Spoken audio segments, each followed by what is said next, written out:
आइए बच्चों, एक्सरसाइज 1.5 अर्थात प्रश्नावली 1.5 के क्वेश्चन सॉल्व करते हैं। इसमें क्वेश्चन नंबर फर्स्ट, इसमें क्वेश्चन जो है वो पूरक समुच्चय पर आधारित क्वेश्चन है। कंप्लीमेंट सेट पर आधारित जो है हमारे क्वेश्चन हैं। आइए सॉल्व करते हैं किस तरह से। कंप्लीमेंट सेट क्या होता है, इसके पहले हम जो आप लोगों को भेजे हैं थ्योरी वाला पार्ट, तो उसमें अगर किसी समुच्चय ए के कम्प्लीमेंट्स की बात करें, ए के पूरक की बात करें, पूरक समुच्चय जिसको हम ए डैश या ए सी से क्या करते हैं, निरूपित करते हैं। और ये होता क्या है कि x such that x belongs to u and x does not belongs to A, अर्थात ए का पूरक ए डैश होता है, वो समष्टि समुच्चय यू में हो लेकिन ए में ना हो। ठीक, अर्थात ए डैश इक्वल टू हम लिखते हैं यू माइनस ए, यू में है ए में नहीं। ए के सभी अवयवों को निकाल के यू के जितने अवयव बचेंगे वही हमारे ए का पूरक कहलाएगा। ठीक, ये तो हमारा हो गया डिफिनीशन। अब इसके बाद क्वेश्चन सॉल्व करते हैं। क्वेश्चन नंबर 1 कह रहा है, क्वेश्चन नंबर 1 प्रश्नावली 1.5 के क्वेश्चन नंबर 1 है कि समष्टि समुच्चय दिया है, यूनिवर्सल सेट दिया है U, जिसके अवयव हैं 1 2 3 4 5 6 7 8 और 9 समष्टि समुच्चय है। इसमें सेट दिया है, set A equal to 1 2 3 4, set B equal to दिया है 2 4 6 8 और सेट C दिया है 3 4 5 6। तो हमें कह रहा है ये समुच्चय दिए गए हैं, ये समष्टि समुच्चय दिया गया है, यूनिवर्सल सेट, ये समुच्चय ए बी सी दिया गया है।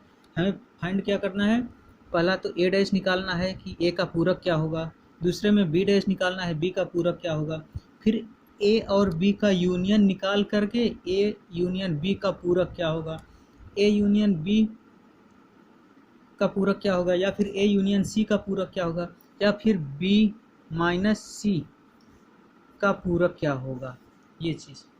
तो आइए क्वेश्चन सॉल्व करते हैं। अगर कहे ए का पूरक क्या होगा तो इसका मतलब u माइनस ए। ठीक, u माइनस ए का मतलब u ए, इसमें से इसके अवयवों को घटा दो, जो बचेंगे अवयव वही हमारा ए का पूरक समुच्चय हो जाएगा। अर्थात ए का कम्प्लीमेंट हमारा होगा 1 2 3 4 हटाओ, 1 2 3 4 हटाओ, बचेगा 5 6 7 8 9, 5 6 7 8 9, यही हमारा ए डैश है। ठीक, फिर बी डैश निकाल लेना। इसी तरह से कह रहा है ए यूनियन सी का डैश निकालो, ए और यूनियन सी का डैश, अर्थात ए यूनियन सी का पूरक। पहले तो ए यूनियन सी क्या है उसको निकाल लो, ए यूनियन सी क्या होगा, 1 2 3 4 5 6, 1 2 3 4 और 5 6, ये हमारा ए यूनियन सी।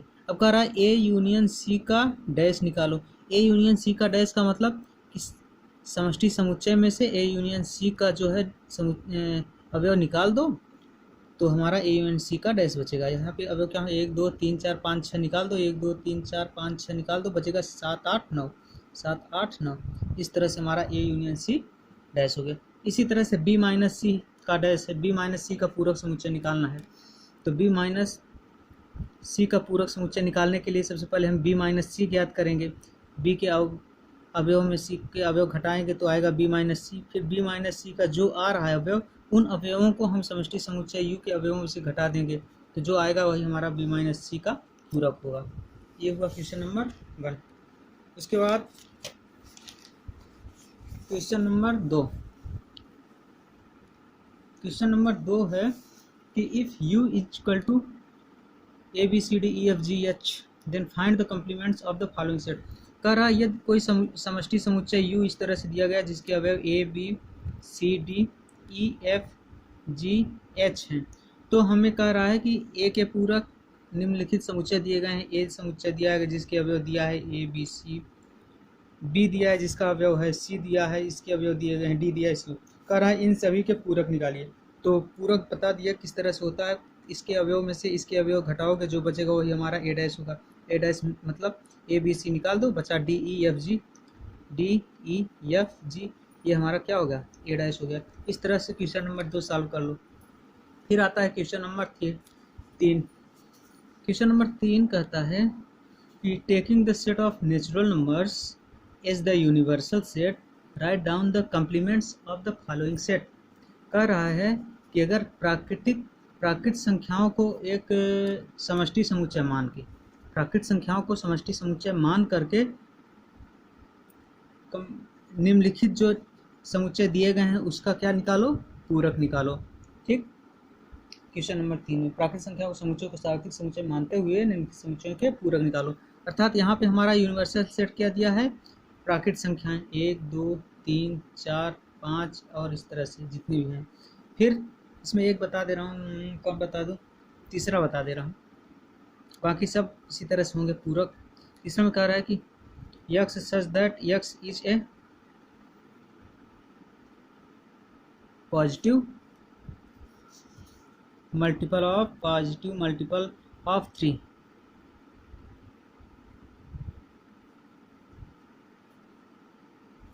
अर्थात क्या दिया है तीसरा कि यक्स सच दैट यक्स क्या है, संख्या 3 का एक धन गुणज है, संख्या 3 का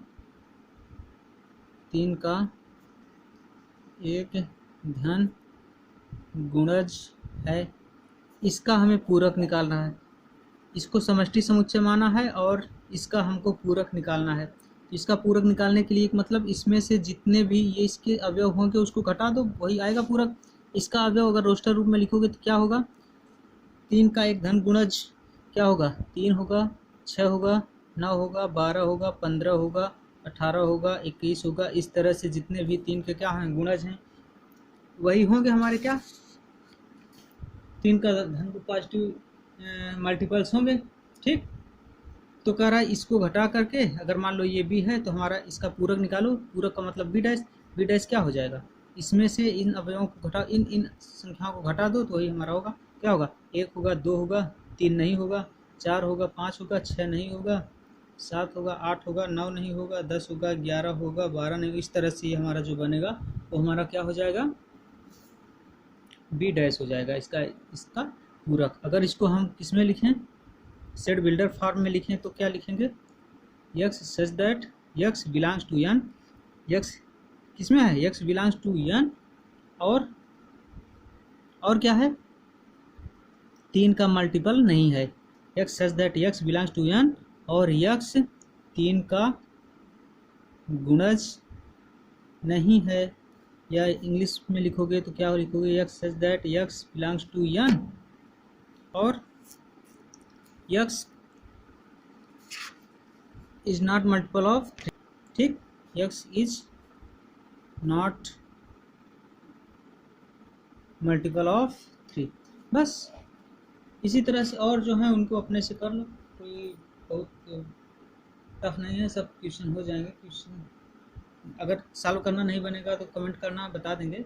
बट इसके बाद क्वेश्चन नंबर 4 देखो, मतलब हम जितने भी क्वेश्चन हैं उन सब के एक एक क्वेश्चन बता दे रहे हैं, उससे रिलेटेड जो क्वेश्चन है उसको तुम लोग के ऊपर छोड़ रहा हूँ, अपने से सॉल्व करना। प्रॉब्लम होगी तो बताएंगे, अदरवाइज क्वेश्चन अपने से सॉल्व करोगे, प्रैक्टिस अपने से करोगे, ज़्यादा बेहतर रहेगा। ठीक, क्वेश्चन नंबर 4 है कि इफ़ यू, समष्टि समुच्चय दिया है, यू क्या है, 1 2 3 4 5 6 7 8 9। ठीक, और ए दिया है, समष्टि समुच्चय का उप समुच्चय होता है, ए दिया है 2 4 6 8। बी क्या है 2 3 5 7।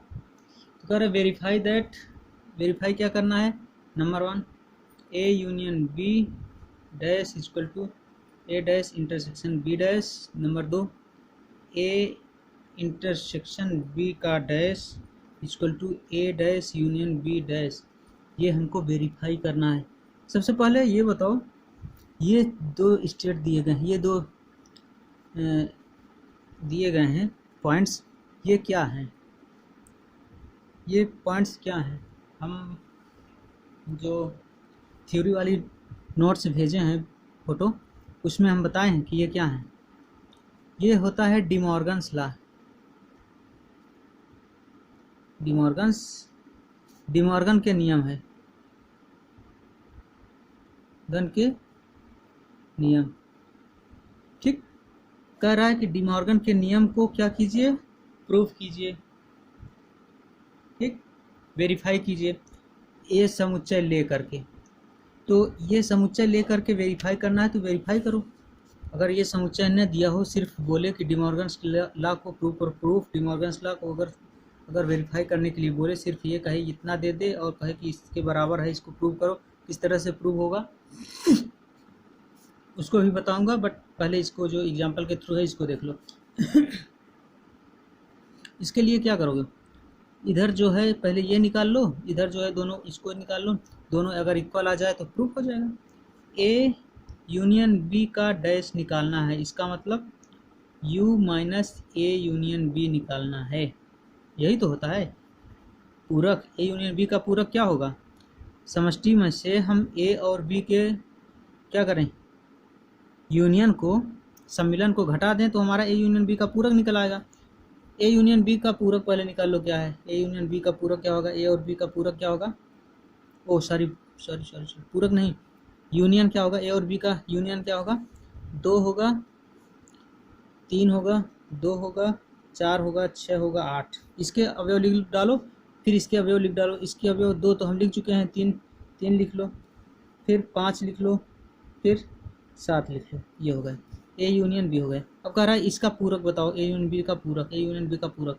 ए यूनियन बी का पूरक का मतलब ये जो यू है इसमें से इन अवयवों को घटा दो, घटाओगे तो क्या आएगा, 2 4 6 8 3 5 7 घटा दो, 2 4 6 8 3 5 और 7 घटा दो, बचा कितना 1 और 9। ठीक, इसी तरह से इस साइड वाला निकाल लो, पहले ए डैश निकाल लो, फिर बी डैश निकाल लो और इन दोनों को इंटरसेक्शन कर दो। ए डैश निकालो क्या आएगा, ए डैश मतलब ये यूनियन वाला जो सेट है इसमें से इसको घटाओगे, 2 4 6 8 घटा दोगे, 2 4 6 8 घटाओगे तो बचेगा कितना 1 3 5 7 9। बी डैश निकालोगे कितना आएगा, बी डैश मतलब ये घटाओ 2 3 5 7, 2 3 5 7 घटाओगे तो बचेगा 1 4 6 8 9, 1 4 6 8 और 9 बचेगा। अब कह रहा है इन दोनों का इंटरसेक्शन, यही तो है ए डैश इंटरसेक्शन बी डैश, निकालो ए डैश इंटरसेक्शन बी डैश क्या होगा, इन दोनों का इंटरसेक्शन क्या होगा, सर्वनिष्ठ क्या होगा, 1 है, 1 दोनों में कॉमन है, फिर 3 क्या है, नहीं है, 4 नहीं है, 5 भी नहीं है, 6 भी नहीं है, 7 भी नहीं है, 8 भी नहीं है, 9 बचे 9, अर्थात ए डैश इंटरसेक्शन बी डैश हमारा 1 9 आ गया। यहाँ पे भी अगर ए यूनियन बी डैश निकाले तो 1 9 आया था, ए डैश इंटरसेक्शन बी डैश निकालें ये भी 1 9 आ रहा है, इसलिए हमारा क्या हो गया, A union B dash equal to A dash intersection B dash proved हो गया, हेंस प्रूव्ड। इसी तरह सेकंड वाला जो है इसको अपने से करना। ठीक, इसको और कैसे, डिमॉर्गन्स लॉ को और कैसे प्रूव करते हैं देख लो।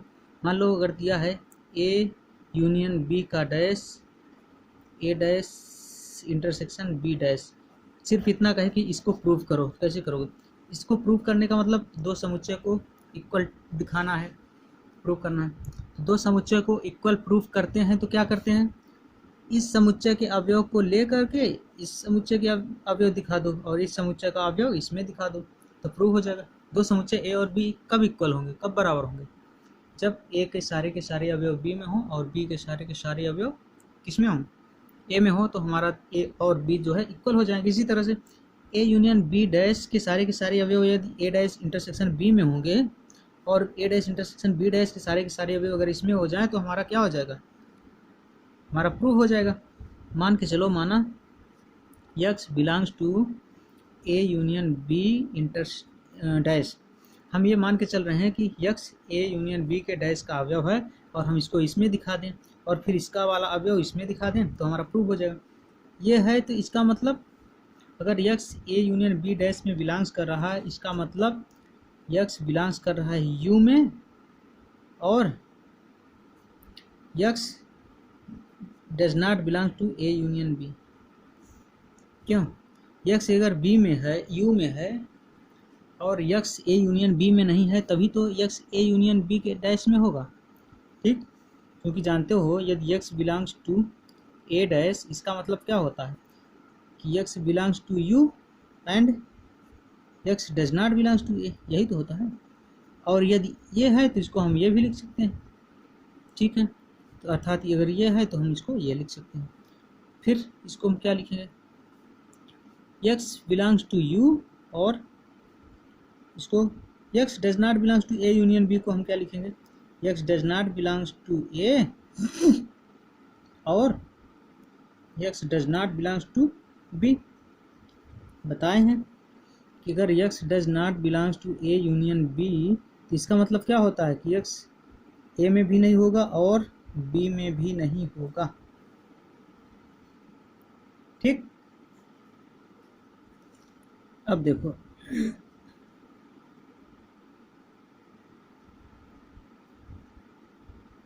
तभी जो है यूनियन में नहीं होगा। ठीक, इसको क्या करेंगे, यक्स बिलोंग्स टू यू और इसको इसके साथ करो, X belongs to A, X does not belongs to A, इसको ले लो। फिर इसको जो है फिर इसके साथ करो और यक्स बिलोंग्स टू यू और x does not belongs to B. ठीक, इसका मतलब बस इसको हम दोनों के साथ कर दिए हैं, हो गया और कुछ नहीं। इसको आगे देखो, यक्स बिलोंग्स टू यू और x does not belongs to A, इसका मतलब क्या हो गया, ये यही वाला चीज़, यक्स बिलोंग्स टू यू और x does not belongs to A, इसका मतलब X belongs to A dash और ये यक्स बिलोंग्स टू यू और x does not belongs to B, अर्थात X belongs to B dash. अब एक चीज़ बताओ, अगर यक्स ए डैश में है और यक्स बी डैश में है, अर्थात ए डैश में भी है और बी डैश में भी है, अर्थात दोनों में है, अर्थात दोनों में कॉमन है यक्स, तो यक्स किस में होगा, x belongs to A dash intersection B dash. क्यों, A dash intersection B dash, इसलिए हम क्या दिखा दिए, ए यूनियन बी डैश का एक अवयव लिए और हम दिखा दिए ए डैश इंटरसेक्शन बी डैश में है। और इसका उल्टा भी, इस तरह से भी, इस तरफ से भी देख लो, इसमें है तो इसका मतलब ये होगा, इसमें है तो इसका मतलब ये होगा, इसमें है तो इसका मतलब ये है तो ये है तो ये, उल्टा भी दिखा दिए। इसलिए हमारा क्या हो गया, A union B dash is equal to A dash intersection B dash, hence proved. इस तरह से हमारा क्या हो गया, ये डिमॉर्गन्स लॉ जो था बिना एग्जाम्पल के थ्रू, बिना समुच्चय दिए गए एग्जाम्पल के बिना ही हम इसको दिखा दिए, सॉल्व कर दिए, प्रूफ कर दिए। ठीक, इसके बाद क्वेश्चन नंबर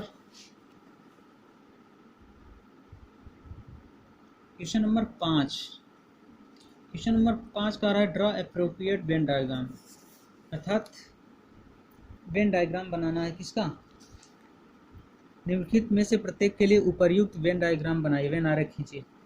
एक का बना देना, बाकी सब इसी तरह से बनेगा, बना लीजिएगा।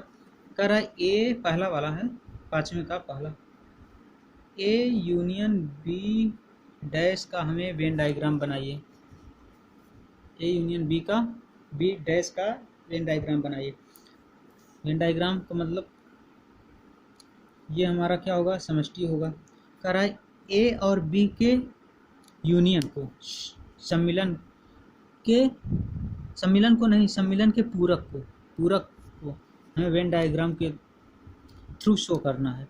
मान लो ये ए है और ये बी है, ये ए है और ये बी है, तो ए यूनियन बी वाला पार्ट क्या होगा, ए यूनियन बी वाला पार्ट हमारा क्या होगा, हमारा ए यूनियन बी वाला पार्ट यही होगा।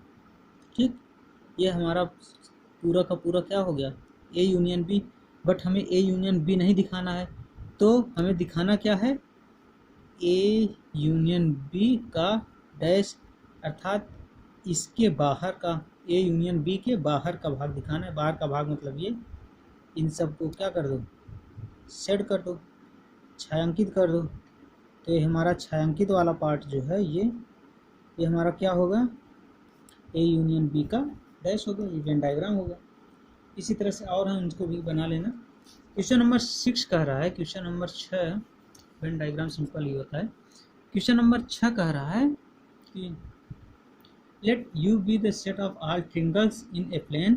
कह रहा है कि अगर यू क्या हो, किसी समतल में स्थित सभी त्रिभुजों का समुच्चय हो, तो if A is the set of all triangles with at least one angle different from 60 degree, what is A dash. कह रहा है क्वेश्चन नंबर 6 कि अगर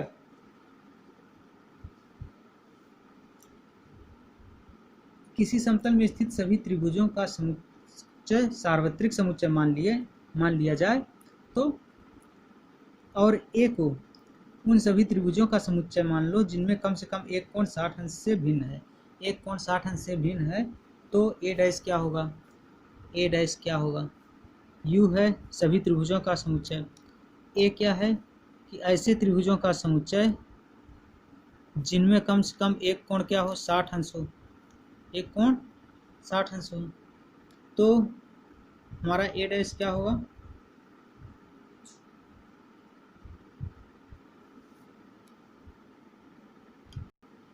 ए क्या है, ए ऐसे त्रिभुजों का समुच्चय है जो जिसका एक कोण कम से कम 60 अंश से क्या हो, भिन्न हो, 60 अंश ना हो, 60 अंश से भिन्न। क्या कर रहा है, eight least one angle different from 60 degree, different from 60 degree, अर्थात एक कोई न कोई एक कोण 60 अंश से भिन्न हो। जब 60 अंश से भिन्न हो जाएगा तो वो क्या होगा, वो या तो 60 अंश से कम होगा या 60 अंश ज़्यादा होगा।